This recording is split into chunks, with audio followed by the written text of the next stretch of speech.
Hey guys, this is Preeti. Welcome back to my channel. दोस्तों, आज हम बात करने वाले हैं एक हॉलीवुड हॉरर एपिसोड के बारे में जिसका नाम है द फेमिलियर। कहानी की शुरुआत होती है कनेक्टिकट के एक छोटे से शहर ईस्टवुड से। हम एक छोटे से बच्चे एंड्रू को देखते हैं पार्क में अपने फेवरेट टॉय मिस्टर चगलटीथ के साथ खेलते हुए।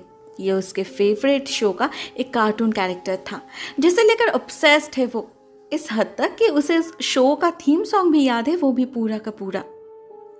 उसकी माँ डायन उसके साथ ही आई थी, वही खड़ी थी उसके पास। ऐसे में अचानक एंड्रू को जंगल में मिस्टर चगलटीथ का एक लाइफ साइज्ड फिगर नजर आता है जो उसी की तरफ देख रहा था। एंड्रू तो बहुत खुश हो जाता है। वो अपने माँ को दिखाने की कोशिश भी करता है, मगर डायन को ठीक तभी एक कॉल आ जाता है और वो किसी से बहस करने में बिजी हो जाती है ओवर फोन, बस 2 मिनट के लिए। मगर उन 2 मिनट बाद जब वो सामने देखती है तब तक उनका बेटा गायब हो चुका था।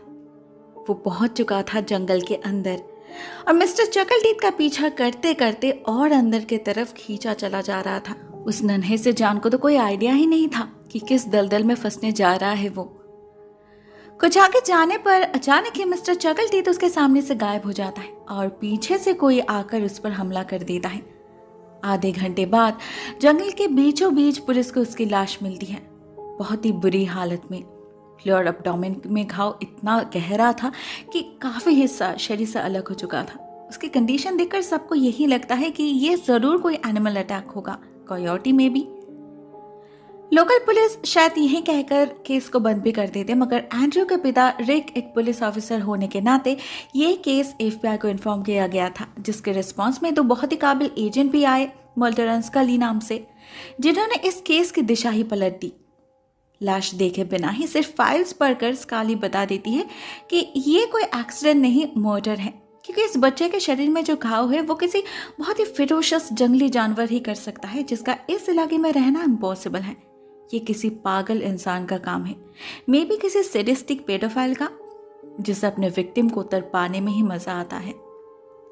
उनका सस्पेक्ट कोई मिडिल एज्ड पर्सन होगा, इसी शहर में रहने वाला, जिसका कोई क्रिमिनल रिकॉर्ड ऑलरेडी है और जो पार्क के नजदीक ही कहीं रहता है, जहां से वो इस बच्चे पर नजर रख रहा होगा।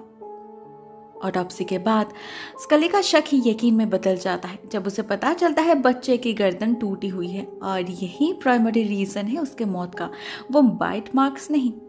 जब किसी को बहुत जोर जोर से हिलाया जाता है तब उसकी ऐसी हालत होती है। अब ये सब तो कोई जानवर नहीं कर सकता ना, तो इसके पीछे डेफिनेटली कोई ना कोई इंसान जरूर है। उधर एजेंट मल्डर की नजर तब तक एक और चीज पर पड़ चुकी थी। उन्हें लड़के के पैर पर व्हाइट सैंड जैसा कुछ दिखता है जो असल में नमक था। अब ये चीज स्कली को अजीब तो लगता है, जंगल के बीच नमक कहाँ से आया, मगर इसका कोई सिग्निफिकेंस उसे समझ नहीं आता, क्योंकि वो इस छोटे से शहर के हिस्ट्री से रूबरू जो नहीं थी। दूसरी तरफ मल्डर को शायद कुछ हिंट मिला था, थोड़ा बहुत गेस कर पाया था वो, मगर फिर भी वो चुप रहने का डिसीजन लेता है।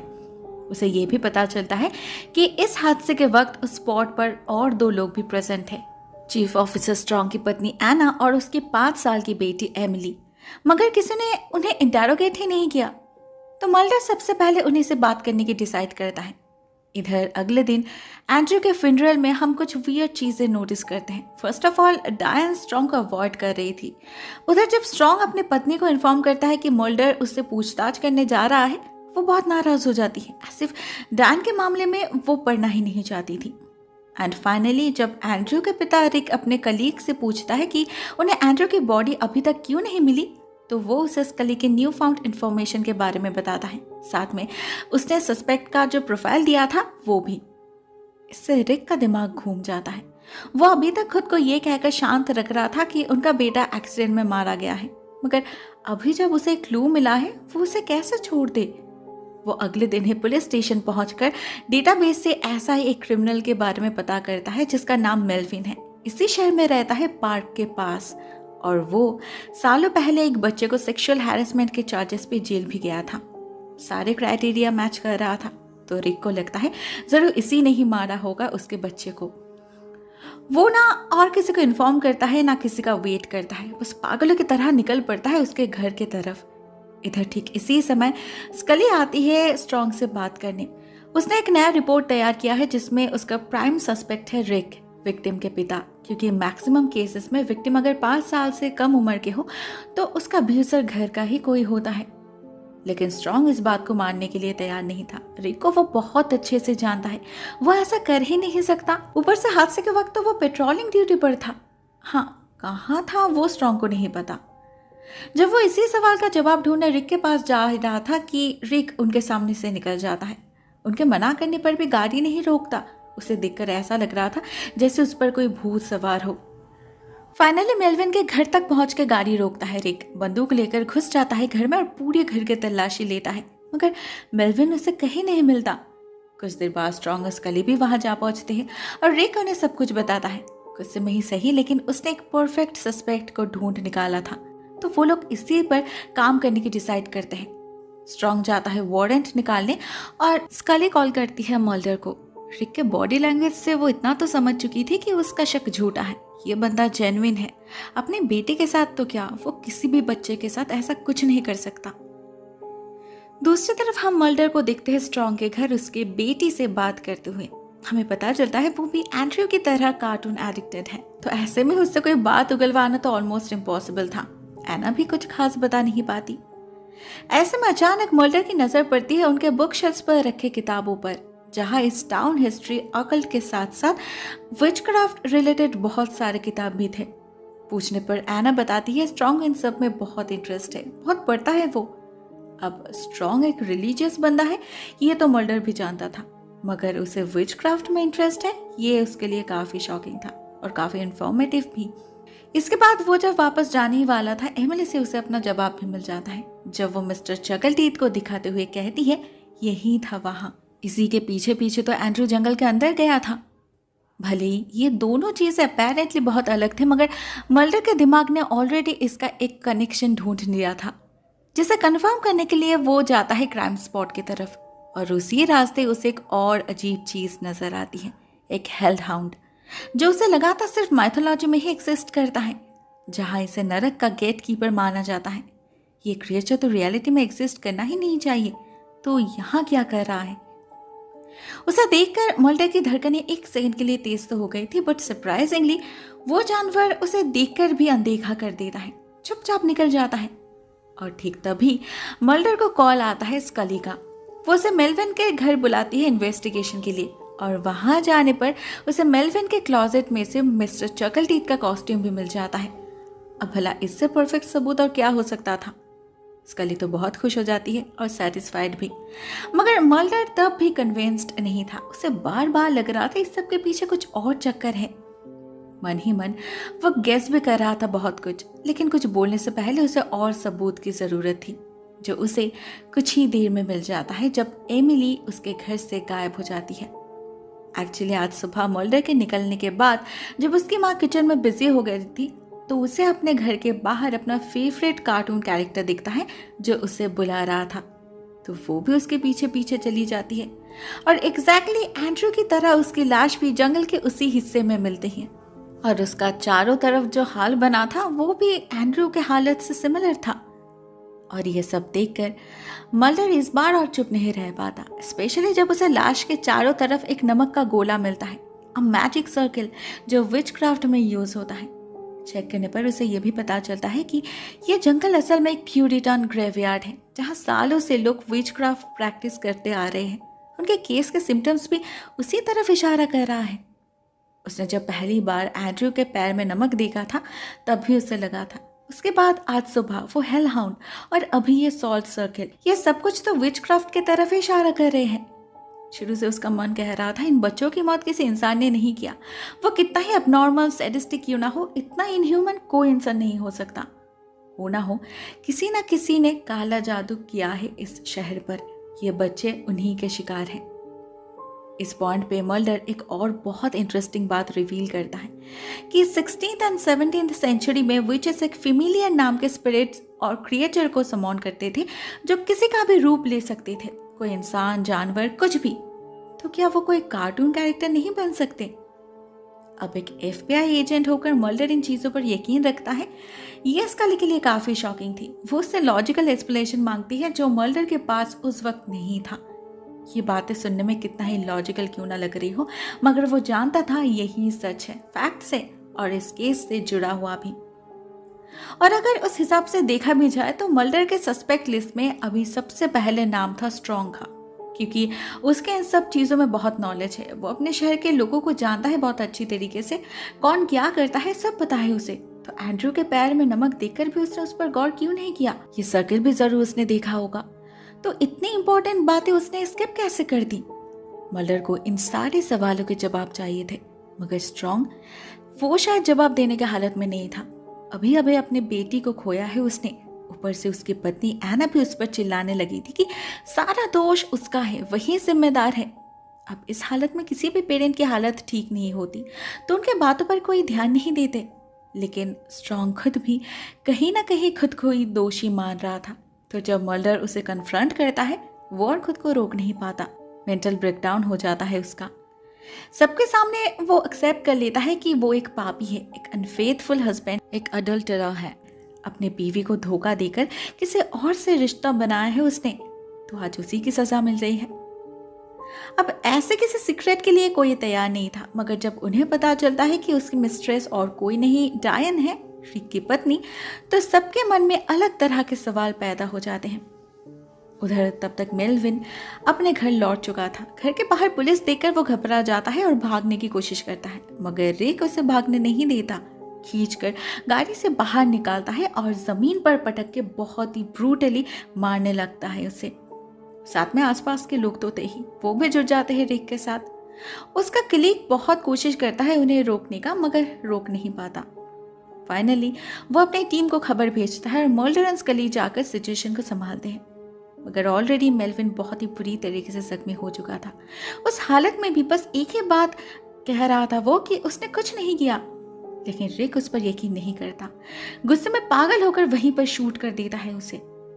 इससे उस पर केस तो चलता है, मगर ईस्टर जैसे छोटे से शहर में लोगों के सेंटिमेंट्स को, उनके भावनाओं को बहुत ही ज्यादा इंपॉर्टेंस दिया जाता है। तो रिक के मेंटल स्टेट को देखते हुए जज उसे बेल दिलवा देते हैं, जिससे मल्डर बिल्कुल भी खुश नहीं होता, क्योंकि वो सच में चाहता था रिक को सजा हो, क्योंकि उसने एक बेकसूर का खून किया था।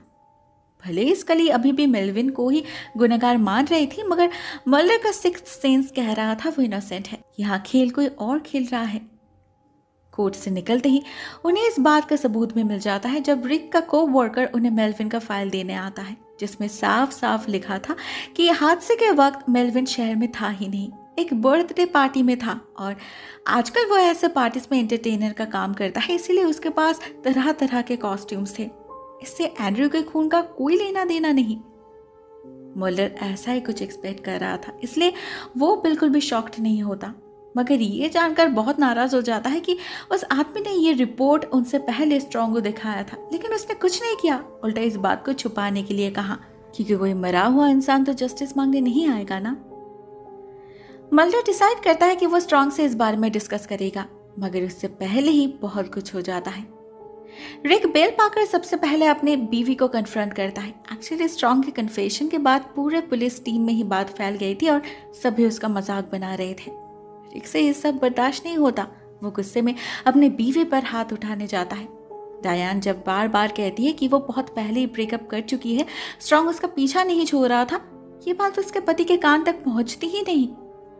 उसका गुस्सा देखकर डायन को लिटरली डर लग रहा था। बस कुछ देर पहले ही इसने एक इंसान का खून किया है, कहीं उसे भी ना मार डाले। वो कोई रिस्क लेना नहीं चाहती थी, इसीलिए उसी वक्त गाड़ी लेकर निकल पड़ती है। और कुछ दूर जाते ही उसे रास्ते पर एंड्रयू दिखता है, रास्ते के बिल्कुल बीचों बीच, जिसे बचाने के चक्कर में उसके गाड़ी का एक्सीडेंट हो जाता है।